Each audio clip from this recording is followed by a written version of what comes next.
Very many people say that they want to retire early, but not everybody is able to articulate it the way some people do. And here is distilled from various people, and so here I go. So the reasons why somebody wants to be self-sufficient. Like I said, not everybody can articulate well. So the first thing which this friend of mine said was, she said, look, I leave the house at 7:30 and there is no day that I've come back before 8, right? So it's a straight 12-13 hour dedicated to the job, and 7:30 leaving means 6:30 at least, or 6 o'clock getting up, doing all your day-to-day activities, maybe packing your bag, packing your food, etc, etc. So it's not a 9-hour job, or it's not 9 to 5. Don't fool yourself, it's not 9 to 5. It is not 9 to 5 even if you are a low end person or a CEO. If you're a CEO, it is more like 9 you're in the office and 9 you leave the office. So it's 12 hour in the office plus related office related work. At 10 o'clock in the night, maybe you're answering some investor email or things like that. So don't fool yourself, it is not 9 to 5. 9 to 5 means 8 hours. Nobody I know works 8 hours. So this fellow said, I don't want to spend so much time in my company, because it means 300 working days. 300 working days of 12 hours is 3600 hours a year. I am not willing to give 3600 hours to my job, so I want to retire early. Very good reason. It is true, because it saps your energy, because you're working hard, you're working long, and you're traveling. So here is my friend who has to have an appointment in the US on Monday. He is asked to fly out on a Friday night, Saturday morning kind of a flight. So your Saturday, Sunday is spent in airports and aircrafts, and then you do Monday, and there's no recognition for saying, oh, I traveled during the weekend. Bad luck, you didn't do any work, right? So there is no great recognition also. So people want recognition, so that's not there. Second is, he said, I'm not very scared that I will stop learning sorry, on retirement. I'm very sure that I will do some activity, so that does not worry me. Third thing which I find which you should do is to create your network, and that can happen only if you change jobs. Let us say you started your life, you joined a bank. From a bank you went to a broking company, or you joined a broking company. From a broking company you went to a bank. From a bank you went to a mutual fund. From a mutual fund you went to a life insurance company. From a life insurance company you went to a wealth company. So 1, 2, 3, 4, 5, 6 jobs. Let us assume that you spend 2-3 years in the first job, 2-3 years in the second job, then you spend 8 years in one job. What it does for you, which you don't even realize it gives you a huge variety. Second, it gives you a big network. So let us say you were working in the broking company was not doing very well, so you went and joined a bank.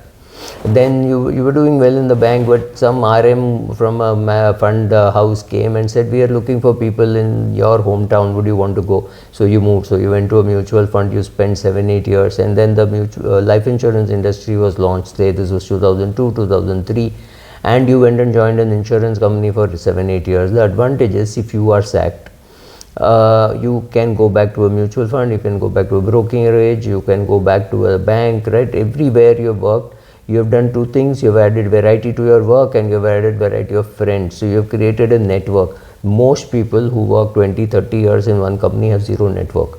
So if you have zero network, you can't really retire, because no, you're not going to get any assignments or things like that. Then you may be able to retire at 50, 52, but not at 37. To retire at 37, you need networks which will keep feeding you some work. Whether you want to do it, don't want to do it is a different thing. But your mind does not stop growing just because you have retired. I also see people, when Mahatma Gandhi spoke about freedom, no, I'm not a great fan of Mahatma Gandhi, so let me just clarify that also.